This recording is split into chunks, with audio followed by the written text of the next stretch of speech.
Assalamualaikum warahmatullahi wabarakatuh. Waalaikumsalam warahmatullahi wabarakatuh. Selamat malam adik-adik.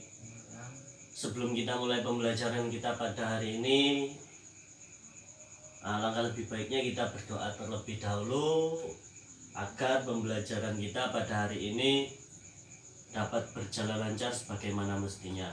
Amin. Ala hadiniyah wa ala kulli niyatin sholihah. Al-Fatihah.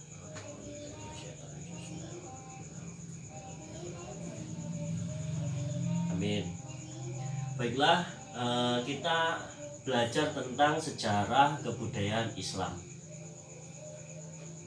Kemarin kita sudah belajar tentang misi Nabi Muhammad SAW sebagai rahmat bagi alam semesta, pembawa kedamaian, kesejahteraan dan kemajuan masyarakat. Nah, di dalam poin itu kita kemarin belajar tentang kondisi bangsa Arab sebelum diutusnya Nabi Muhammad SAW, dan kita juga belajar biografi Nabi Muhammad SAW tentang nasab-nasabnya beliau. Nah, sekarang kita belajar tentang ibroh misi Nabi Muhammad SAW, masa kini dan masa yang akan datang. Jadi ibroh itu apa sih? Apa artinya ibroh? Jadi ibroh itu pelajaran. Jadi pelajaran apa yang dapat kita ambil dari perjuangan Nabi Muhammad SAW pada misi beliau dalam menyebarkan agama Islam. Yakni yang pertama, mengaplikasikan rahmat dalam kehidupan sehari-hari. Jadi mengaplikasikan itu apa sih?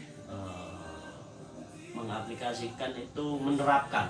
Jadi bagaimana cara kita menerapkan makna rahmat dalam kehidupan sehari-hari. Nah, sedangkan rahmat itu sendiri artinya kasih sayang. Nah, atau rahmat juga diambil dari dua kata sifat Allah, yaitu Rahman dan Rohim, jadi kasih sayang. Nah, bagaimana bentuk kita menerapkan rasa kasih sayang dalam kehidupan sehari-hari? Nah, iki Mas Tommy iki sik dadi belajar neng sekolahan, masih belajar di sekolah. Nah, bagaimana Mas Tommy ini memiliki rasa kasih sayang kepada teman-temannya, pada adik kelasnya, pada kakak kelasnya. Jadi kudu duweni rasa kasih sayang, aja dijak tawur malah. Jadi duweni rasa kasih sayang, gak beda-beda nih, gak membeda-bedakan teman A dan teman B. Jadi bagaimana Mas Tommy ini memiliki rasa kasih sayang? Nah, itu untuk di sekolahan. Nah, ketika di rumah, ini bagaimana Mas Tommy juga memiliki rasa kasih sayang terhadap keluarga. Mas Tommy anak terakhir ya, anak terakhir. Jadi bagaimana untuk memberikan kasih sayang, menghormati kepada orang tua, bapak ibu, yang gede masih saumpama nih dikongkon ibu Tom tukok nih lengo, langsung dijawab nggih, langsung cekelak dal. Aja sik Bu, sik dolanan PUBG Bu, aja langsung. Karena itu kita anak yang berbakti kepada orang tua ya Mas Tommy ya. Kemudian harus memiliki akhlak mulia. Akhlak mulia itu kudu duweni sopan santun, harus punya rasa sopan santun. Nah, ketika Mas Tommy ada di sekolahan, bagaimana cara Mas Tommy ini memiliki rasa sopan santun, memiliki adab nanggone kanca-kancane pada teman-temannya atau kepada guru. Contoh misal eh, baru datang ke sekolahan, guru ada di depan kelas, masuk ya saliman kali guru nih, saliman. Terus ketika di dalam kelas harus punya adab, apalagi MTS toh, belajar agama. Jadi ketika di dalam kelas guru menerangkan pelajaran, ojo kok rame dewe, jangan ribut sendiri. Kok ribut dewe karo kancane kanca bangku. Game mambengi piye? Oh, ojo. Jadi kudu duwe adab meneng, dirungokne, didengerin apa yang disampaikan oleh gurunya. Kudu duwe adab. Nah, ketika di rumah juga harus memiliki rasa sopan santun. Apa nih, Mas Tommy anak terakhir duweni mas, jadi kudu bisa menghormati masih, terus kudu hormat nanggone bapak ibu duwe sopan santun. Tau pas dulin-dulin, pas waktu Mas Tommy keluar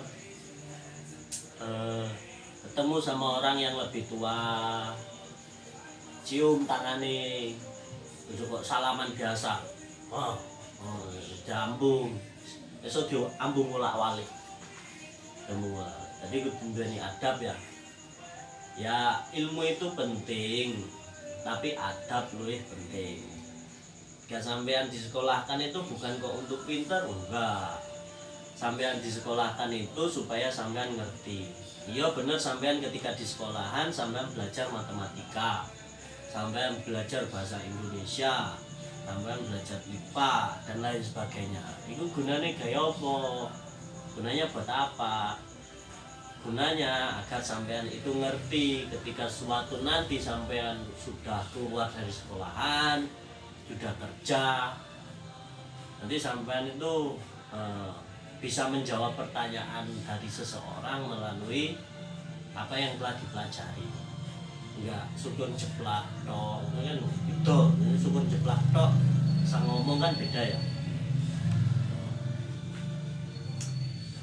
Terus itu tadi yang pertama, ibroh yang dapat kita ambil dari misi Nabi Muhammad dalam menyebarkan agama Islam periode pertama, yaitu satu, mengaplikasikan rahmat kasih sayang kita dalam kehidupan sehari-hari. Yang kedua,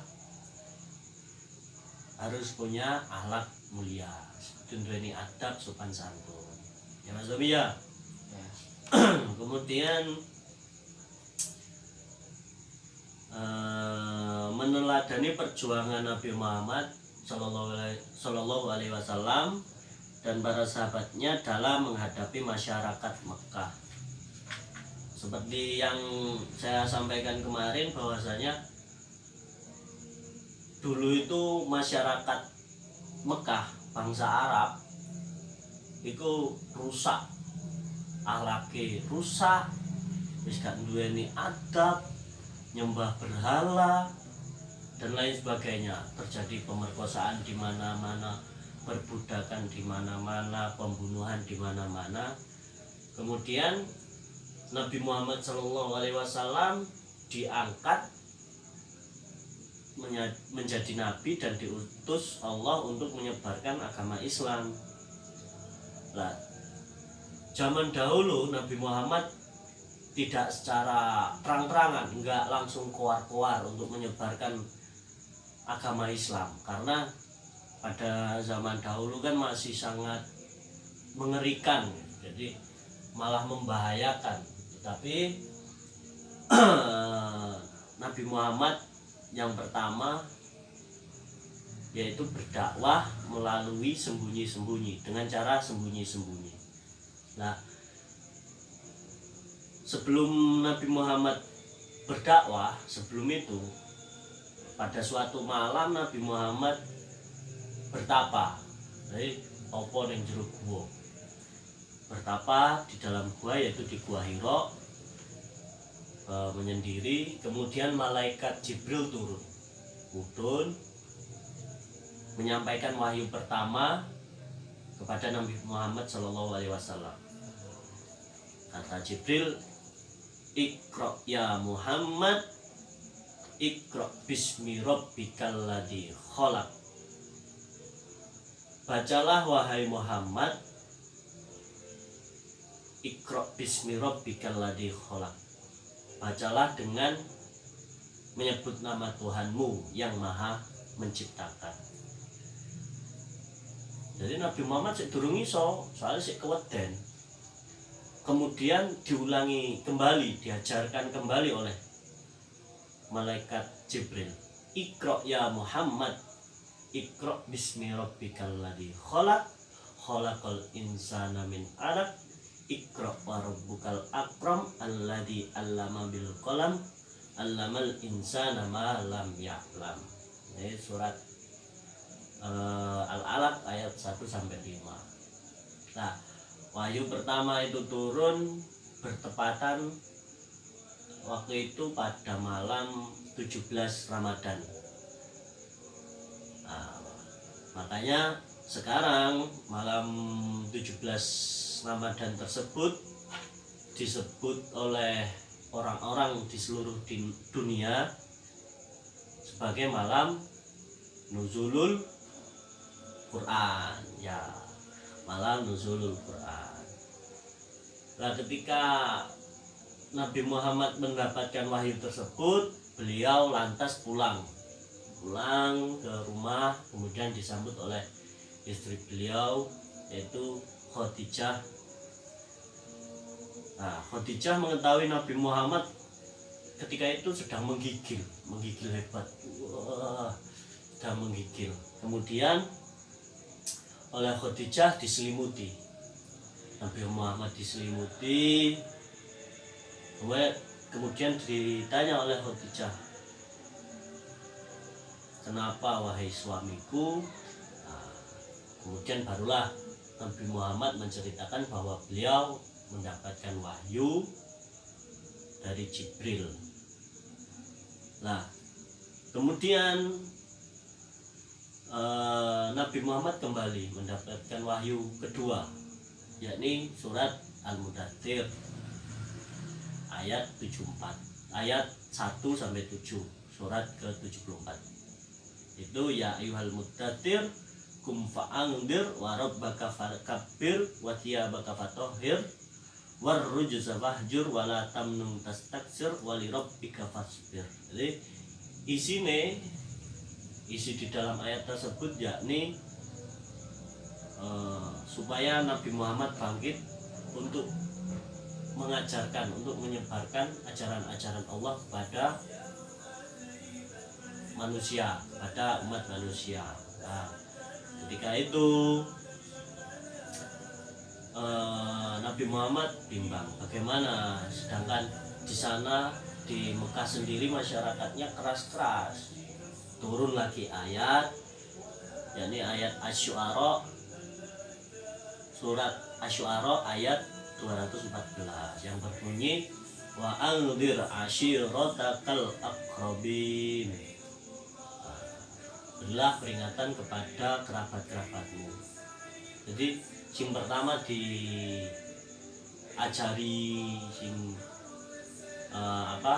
ketika itu Nabi Muhammad berdakwah, ini lewat kerabat-kerabatnya terlebih dahulu. Seperti yang pertama Khadijah, kemudian Abu Bakar. Jadi lewat konco-konco ini disik lah, gak langsung kabeh. Paham Mas Tommy ya? Jadi dulu periode pertama yakni Nabi Muhammad berdakwah melalui sembunyi. Ayat pertama, surat pertama yang turun yaitu surat Al-Alaq ayat 1 sampai 2. Baiklah, itu tadi Nabi Muhammad berdakwah secara sembunyi-sembunyi. Kemudian setelah Nabi Muhammad mendapatkan masa, setelah 3 tahun lamanya Nabi Muhammad berani secara terang-terangan. Karena kenapa?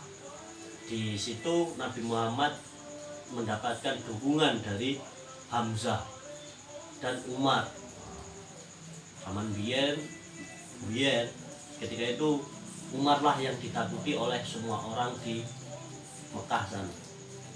Nah, setelah Nabi Muhammad kan mendapatkan dukungan dari orang-orang tersebut, dari beliau-beliau, akhirnya mulailah berdakwah dengan terang-terangan. Nah, secara terang-terangan pun nggak langsung mulus, enggak.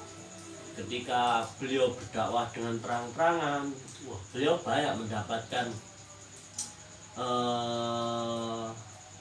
ejekan-ejekan dari kaum Quraisy. Nah, salah satunya paman beliau sendiri, yaitu Abu Lahab beserta istrinya dan Abu Jahal juga. Jadi perjuangan beliau sangat luar biasa. Tapi mau bagaimanapun Allah telah memerintahkan beliau untuk menyebarluaskan, mendakwahkan agama Islam. Nah, ketika itu kaum Quraisy tidak mau memeluk agama Islam. Karena kenapa? Mereka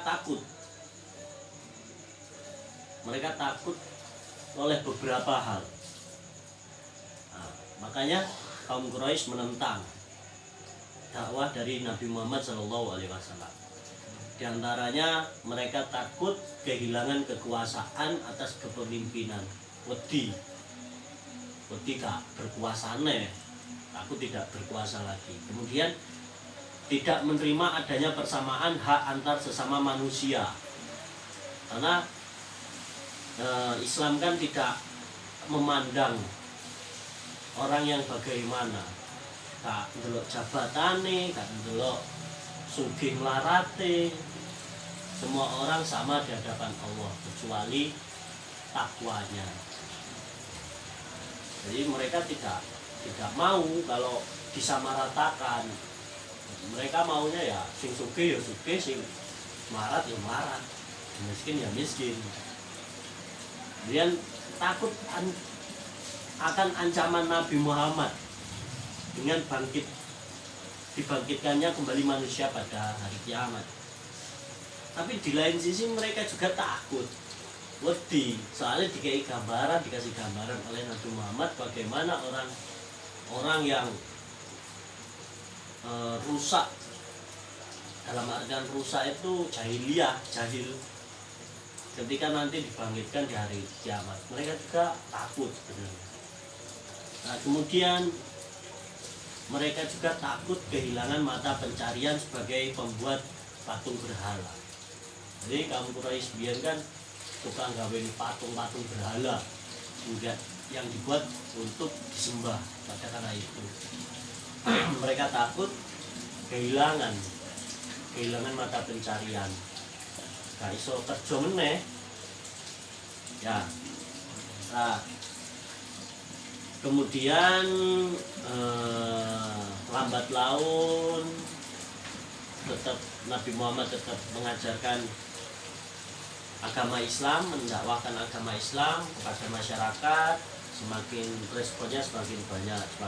Akhirnya beliau mendapatkan masa yang banyak, termasuk karena dia juga memiliki panglima perang yang sudah ikut pada masa itu, yakni Hamzah dan Umar bin Khattab, orang yang ditakuti. Jangankan menungso, demite wedi nek ketemu karo Umar. Aku ya wedi nek ketemu karo Tommy, aku wedi. Mbuh wedi nyapo gak dem. Baiklah, itu tadi pembelajaran kita yang kita pelajari pada hari ini, yakni kita belajar tentang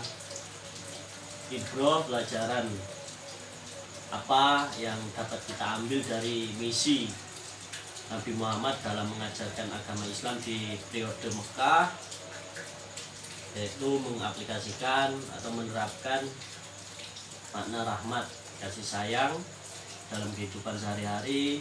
Kemudian harus memiliki akhlak mulia, adab, sopan santun. Kemudian kita juga belajar tentang bagaimana perjuangan Nabi dalam menyebarluaskan agama Islam yang mulanya lewat sembunyi-sembunyi, kemudian beliau berdakwah secara terang-terangan. Untuk hari ini kita cukupkan sampai di sini. Semoga ada manfaatnya. Semoga di lain hari kita bisa bertemu kembali. Oke. Sekian dari saya, kita akhiri dengan membaca Alhamdulillah Rabbil Alamin. Wabillahi taufiq wal hidayah. Wassalamualaikum warahmatullahi wabarakatuh.